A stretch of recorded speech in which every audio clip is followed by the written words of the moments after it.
We are Onyx Imaging. We are the highest rated and most reviewed printer service center in Oklahoma. Hey there YouTubers, it's your girl Brett over here at Onyx. Today I'm going to show you how to clean your scanner glass, and I'm working with an HP Laserjet MFP M425dn.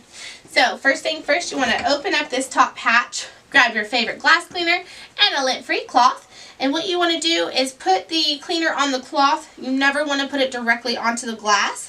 And you don't need a whole bunch. So just go ahead and clean that.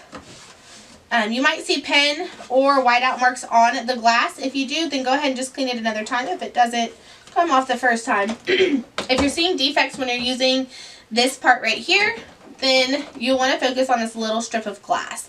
If you're using the flatbed, then you want to focus on the bigger piece of glass. If you guys are interested in any quotes or supplies, give your girl Brett a call and have a great day. Thank you for watching. If you're interested in how you can receive free labor on all of your service calls, as well as how to qualify for free printer upgrades, contact us today.